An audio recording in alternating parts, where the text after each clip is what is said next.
안녕하세요. 제 이름은 박선영입니다. 지금 48살이에요. 제 인생을 돌아보면 참 파란만장했다는 생각이 들어요. 특히 18살에 뜻하지 않게 엄마가 되면서부터 제 삶은 완전히 달라졌거든요. 그때를 생각하면 아직도 가슴이 먹먹해져요. 친구들이 대학 진학을 이야기하며 웃고 떠들던 시절, 저는 아기 울음소리를 달래며 단칸방에서 남편과 함께 버거운 나날을 보냈어요. 정말 어린 부부였죠. 저는 18, 남편은 20살이었으니까요. 남편은 일자리를 전전했어요. 오늘 일이 있나 싶으면 내일은 없고, 그러다 보니 수입이 일정하지 않았죠. 저는 늘 지친 얼굴로 아기를 안고 있었어요. 밤에 아이가 울면 이웃에게 미안해서 가슴이 조여들었고, 분유값이 부족해서 발기를 돌렸던 날도 있었어요. 선영아, 이렇게 살면 안 될 것 같아. 남편이 퇴근 후 지친 얼굴로 말할 때마다 저도 막막했어요. 하지만 달리 방법이 없었죠. 어린 나이에 무엇을 할 수 있겠어요. 그저 하루하루 버텨나가는 게 전부였어요. 다툼이 잦아졌어요. 돈 때문에, 아이 때문에, 미래에 대한 불안 때문에. 어린 부부에게 삶은 너무나 가혹했어요. 내가 뭘 잘못했길래 이런 고생을 해야 하지? 밤마다 그런 생각을 하며 눈물을 삼켰어요. 아들 도윤이가 태어난 지 1년쯤 지났을 때 남편이 더 나은 일자리를 찾겠다며 서울로 떠났어요. 처음에는 일주일에 한 번씩 연락이 왔는데 점점 뜸해지더니 나중에는 아예 연락이 끊어졌어요. 혼자 남은 저는 친정의 도움을 받으며 아이를 키워야 했죠. 어머니의 한숨 섞인 푸념을 들으며 저는 제가 얼마나 큰 짐이 되는지 뼈저리게 느꼈어요. 엄마, 제가 혼자서도 잘 살 수 있어요. 20살이 된 저의 다짐은 굳었어요. 도윤이가 2돌이 지나자 동네 분식집에서 일을 시작했어요. 새벽부터 밤늦게까지 일하며 푼돈을 모았어요. 아이는 이웃 할머니가 돌봐주셨죠. 그렇게 몇 년을 보내다가 결국 남편과는 이혼을 하게 됐어요. 도윤이가 초등학교에 다니던 해였어요.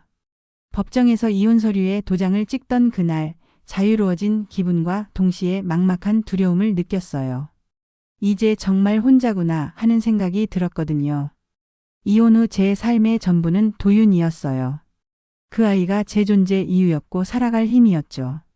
낮에는 식당에서 서빙 일을, 밤에는 사무실 청소를 했어요.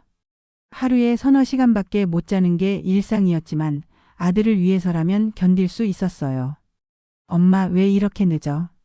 초등학생이 된 도윤이가 혼자 라면을 끓여 먹고 있을 때면 가슴이 찢어질 것 같았어요. 다른 아이들처럼 따뜻한 집밥을 해주지 못해서 늘 미안했죠.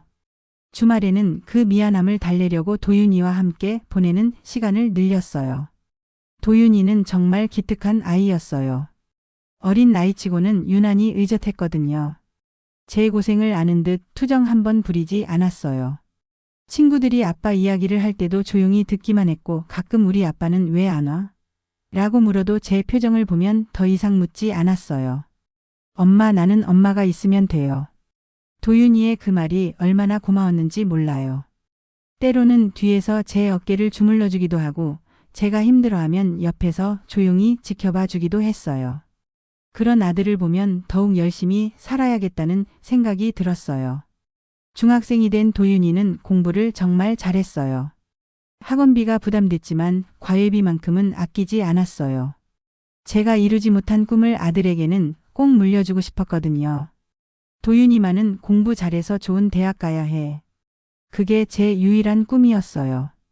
고등학교 졸업 후 도윤이가 서울의 명문대에 합격했을 때 저는 기쁨의 눈물을 흘렸어요. 등록금이 만만치 않았지만 정말 뿌듯했어요. 엄마, 저 꼭 성공해서 엄마 편하게 해드릴게요.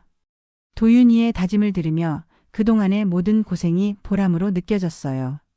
대학 4년 동안 저는 더 바쁘게 일했어요. 도윤이 학비와 생활비를 대느라 제가 쓸 돈은 한 푼도 없었어요. 낡은 옷을 기어 입고 미용실도 몇 달에 한 번 가는 게 전부였지만 불만은 없었어요. 아들이 자랑스러웠거든요. 성적도 우수하고 성격도 착했어요. 졸업 후 도윤이가 대기업에 취직했을 때는 정말 하늘을 나는 기분이었어요. 이제 30을 넘긴 청년이 되었지만 제 눈에는 여전히 어린 아이 같았어요. 주말마다 집에 와서 용돈을 드리는 도윤이를 보면 그저 고맙고 기특했죠. 하지만 저에게는 여전히 도윤이가 전부였어요. 친구들이 이제 너도 재혼 생각해보라고 권해도 제게는 아들 외에는 아무것도 보이지 않았어요. 도윤이 결혼 얘기가 나올 때마다 은근히 불안했어요. 혹시 며느리가 저를 멀리하면 어떡하나 하는 걱정이 앞섰거든요. 48을 앞둔 어느 봄날 고등학교 동창 모임에 참석했어요. 사실 가기 싫었어요.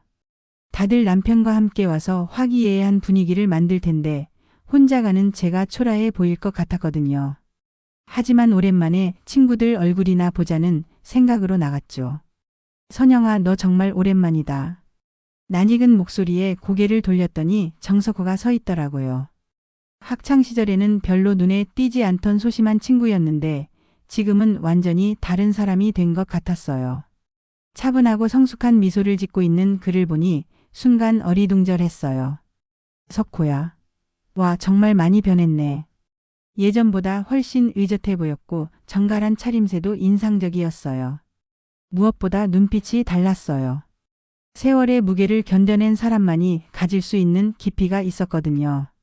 함께 앉아 이야기하다 보니 그의 인생도 순탄하지 않았다는 걸 알게 됐어요. 결혼 후 아내를 암으로 잃고 홀로 아들을 키워냈다고 하더라고요. 힘들었겠다.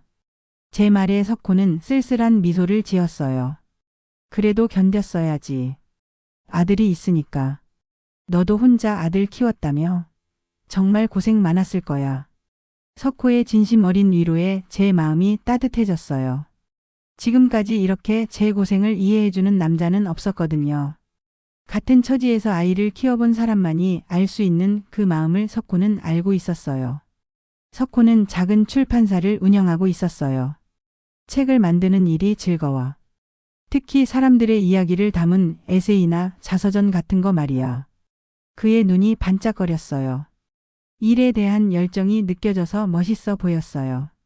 모임이 끝나고도 저희는 카페에서 오랫동안 이야기했어요. 어린 시절 추억부터 각자의 인생 얘기까지 시간 가는 줄 모르고 대화했죠. 다음에 또 만나자. 헤어질 때 석호의 제안에 저도 자연스럽게 고개를 끄덕였어요. 그 후로 자주 만났어요. 처음에는 동창 모임 핑계로 시작했지만 점차 둘만의 만남이 늘어갔어요. 석호와 함께 있으면 정말 편안했어요. 오랫동안 잊고 있던 여자로서의 설렘도 느낄 수 있었고요. 선영아, 나랑 함께 있을 때 행복해? 어느 날 석호가 조심스럽게 물었어요. 그렇다고 답하기에는 부담스럽고 아니라고 하기에는 거짓말 같았어요. 그냥 수줍게 미소만 지었죠. 그런데 그 순간 정말 행복했어요. 이런 감정을 느낄 수 있다는 것 자체가 감사했거든요. 하지만 도윤이는 제 변화를 금세 눈치챘어요.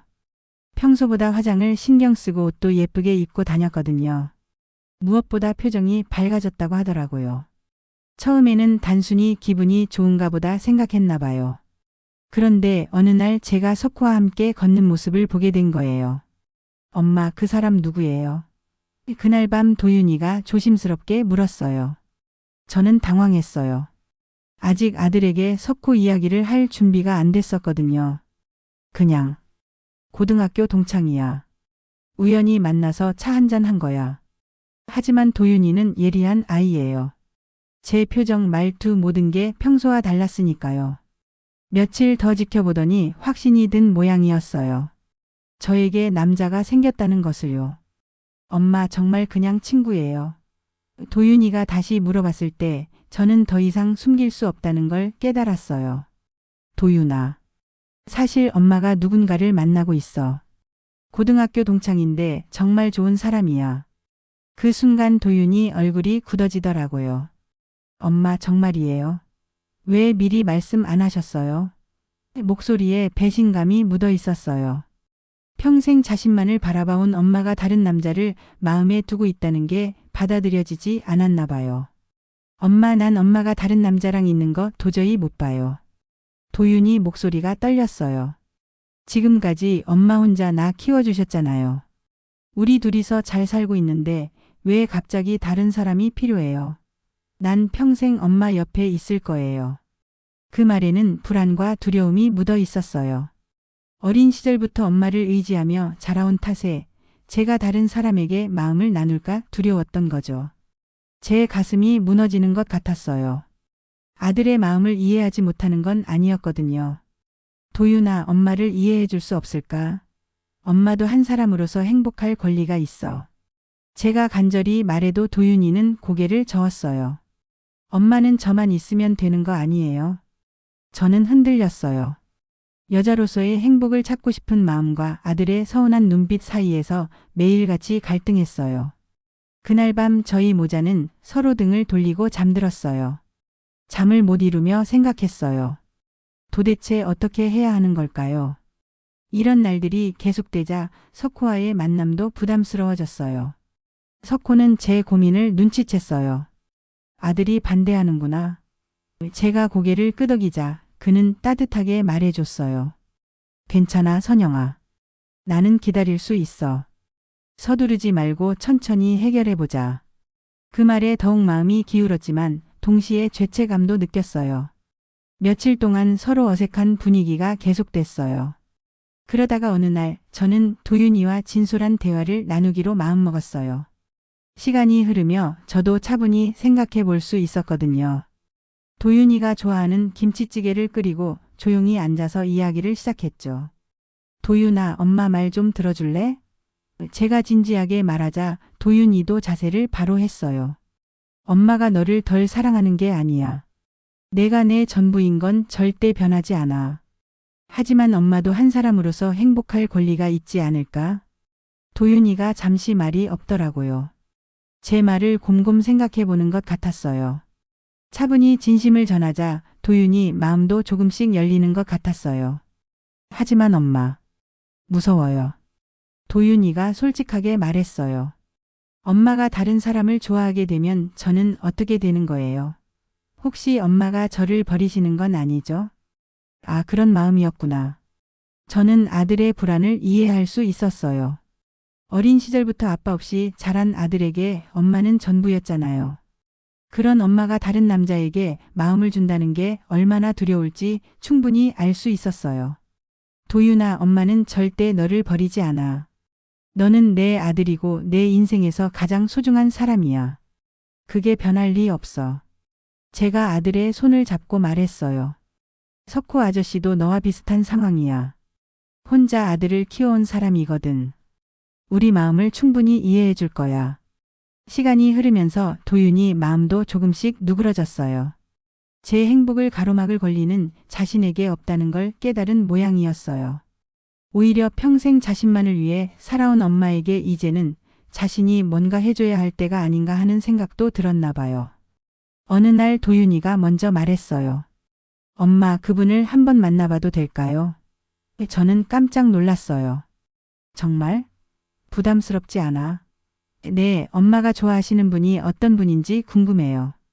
석호를 처음 만난 도윤이는 예상보다 편안해했어요. 석호는 서두르지 않았어요. 도윤이에게 먼저 다가가려 하지 않고 그저 자연스럽게 대화하며 도윤이 이야기에 귀를 기울여줬거든요. 엄마를 잘 부탁드려요라는 도윤이 말에 석호는 진심으로 답했어요. 내 엄마가 행복할 수 있도록 최선을 다하겠습니다. 내 아들이 받아들일 때까지 기다릴게. 석호의 그 말이 제 가슴을 울렸어요. 이렇게 이해심 깊은 사람을 만난 게 정말 감사했어요. 이제 저에게는 희망이 보여요. 아직 모든 문제가 해결된 것은 아니지만 아들의 이해와 석호의 사랑이 있다면 충분히 행복할 수 있을 것 같아요. 사랑은 나이를 가리지 않는다는 것, 그리고 가족의 이해 또한 시간이 필요하다는 사실을 이제야 깨달았어요. 제 인생의 새로운 챕터가 시작되는 것 같아서 설레고 기대됩니다.